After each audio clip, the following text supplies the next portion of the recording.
இந்த 2 கையும் 2 கால்லையும் நம்ம மூளையில என்னென்ன வேலைகள் இருக்கோ அதெல்லாம் அந்த 2க்கும் பதிவாகுது.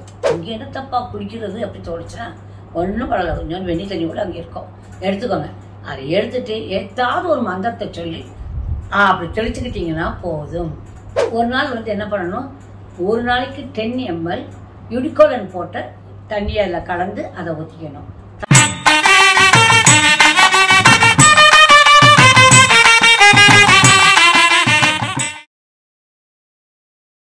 குருச்சரணம். இது பார்த்துட்டு இருக்கிற அனைத்து அறிவான செல்லங்களையும், என் உயிர் கலந்த எனது இயக்கிய குழந்தைகளும் எல்லா விதமான நன்மைகளையும் பெற்று வளமான நலமான வாழ்க்கையை வாழணும்னு நம்ம வேண்டிக்கிறேன். இன்னைக்கு நம்ம முக்கியமான ஒன்று சொல்லித்தரேன். குளிப்பது எப்படி? எங்களுக்கு தெரியாதா குளிக்கிறது எப்படி அப்படின்ட்டு அப்படின்னு தோணும். ஆனால் நீங்கள் தப்பா குளிச்சுட்டு இருப்பீங்க, அதான் உண்மை இல்லை? அதே போல தான் பாத்ரூம் போனால் கால் கழுவ தெரியாது மக்களே. அதை சொல்லக்கூடாது. அந்த பழமொழியை ஒரு மாதிரி இருக்கும். எங்கள் வாத்தியார் சொல்லி கொடுத்தா எனக்கே தெரிஞ்சுது, புரிஞ்சுதா? அப்போ குளிக்கிறப்ப நீங்கள் என்ன பண்ணுன்னா, இப்போ தலையில் தண்ணி ஊற்றி ஆண்மக்கள் குளிக்கிறதுங்கிறது சாதாரண விஷயம். ஆனாலும் சோப்பை கையில் எடுத்தோடனே தொப்பையில் போடுவாங்க, புரிஞ்சுதா? எடுத்தோடனே எல்லாம் தொப்பையில் தான் சோப் போட வேண்டிய வரும், தொப்பையில் சோப் போடுவாங்க. அப்படி இல்லாமல் நீங்கள் என்ன பண்ணணும், முதல்ல உங்கள் கையை கழுவணும். அதில் எவ்வளோ இருக்கணும் உங்களுக்கு தெரியாது. ஃபர்ஸ்ட் வந்து வாஷ் எடுத்து பண்ணி வாஷ் பண்ணிக்கிறீங்க. வாஷ் பண்ணிவிட்டு ஃபேஸில் தான் முதல்ல சோப் போடணும். நீங்கள் ஷாம்பு போட்டிங்கன்னா அதை கழுவிட்டு ஃபேஸில் முதல்ல போடணும், புரிஞ்சுதா? ஃபேஸில் முதல்ல சோப் போடுறீங்களா, கழுவிடுறீங்களா, சரி. அதுக்கப்புறம் தான் உங்கள் தொப்பை கை அதெல்லாம் பண்ணுறீங்க.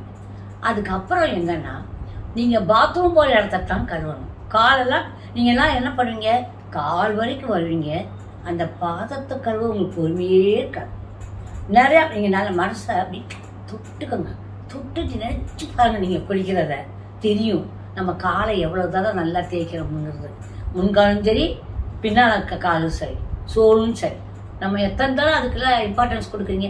யார் காலை பார்த்தாலும் டர்ட்டியாக அது கோடு கோடாக விழுந்து ஒரே அதில் என்ன இருக்கும், வெடிச்சு போய் கிடக்கும். அது காரணம் ஏன்னா அது அந்த கால் தான் நம்ம உடலில் பெரிய விஷயம் தெரியுமா? தெரியாது உங்களுக்குலாம். கால் தான் பெரிய விஷயங்கள் யாருக்கும் தெரியலை.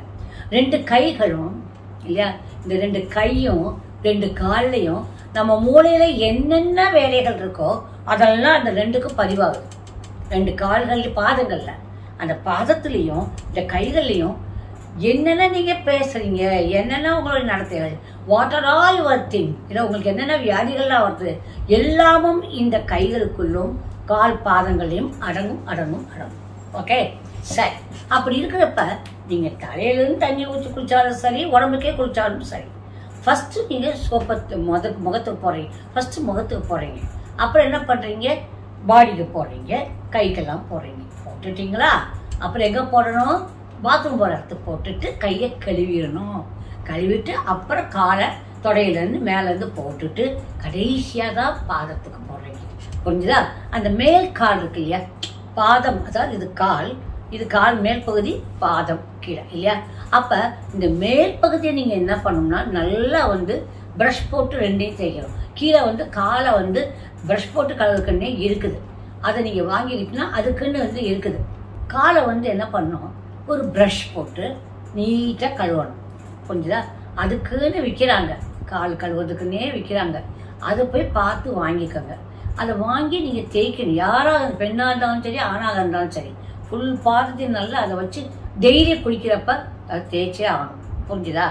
என்ன இது சாதாரண விஷயம் தானே, எங்கே நீங்கள் செஞ்சுருக்கீங்களான்னு நீங்கள் பார்க்கணும். ஓகே, என்னன்னா இதை யாரும் செய்யறதில்லை, அதனால இதை நான் சொல்கிறேன், புரிஞ்சுச்சா?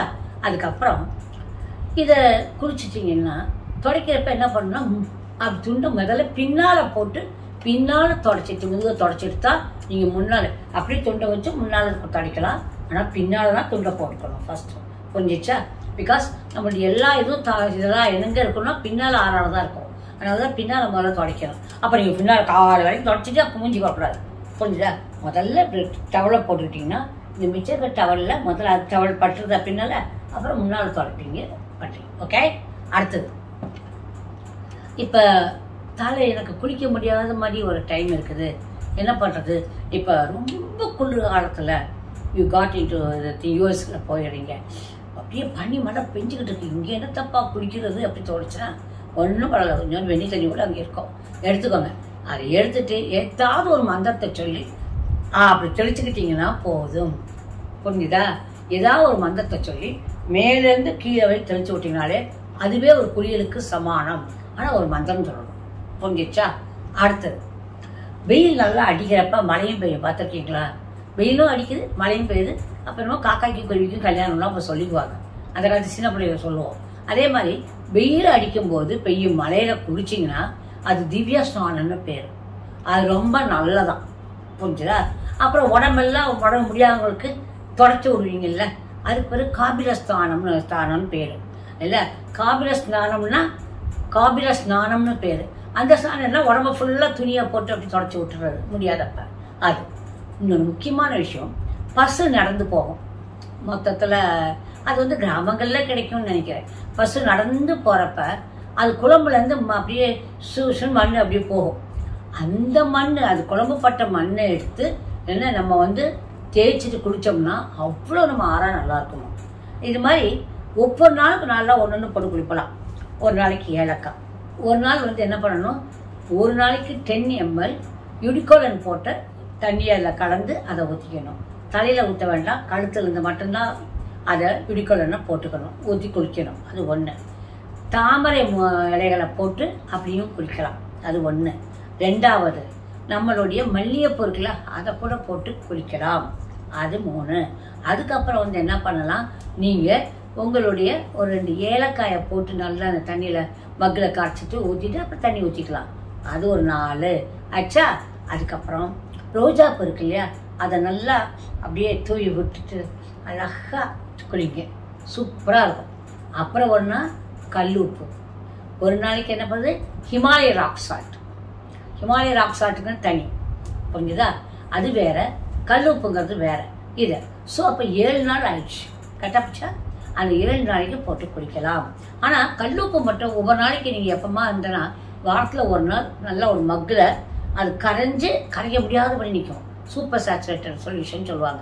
அப்படி இருக்கிற தண்ணியை அப்படி தெளிச்சு விட்டுட்டு அப்புறமா குளிச்சிங்கன்னா ரொம்ப நல்லது, ஆறாக்கு. அதில் எல்லா நாளும் செய்யக்கூடாது, எல்லா நாளும். அதனால் இத்தனை சொல்கிறேன். மனசு சந்தோஷமாக இருக்குன்னு நினச்சிங்கன்னா ரோஸ் போகும், புரிஞ்சா? ரோஜா பூ, புரிஞ்சுதா? அதுக்கப்புறம் ரொம்ப கையெல்லாம் ரொம்ப இதாக இருக்கிற மாதிரி அழுக்கு இருக்கிற மாதிரி தோணுச்சுன்னா உங்களுக்கு எலுமிச்சம்பழம் அதை வச்சு அழகாக தேய்ச்சிட்டு அப்படி போனீங்கன்னா ரொம்ப அழகாக இருக்கும் உங்களுக்கு. இதெல்லாம் வந்து நேச்சுரலாக நாங்கள் பண்ணுறத உங்களுக்கு சொல்லித்தரோம். கொஞ்சம் கணக்கில் இதெல்லாம் நாங்கள் பண்ணுறோம், அதான் உங்களுக்கு சொல்கிறோம், புரிஞ்சுதா? பண்ணி பாருங்களேன், அப்புறம் பார்ப்போமே.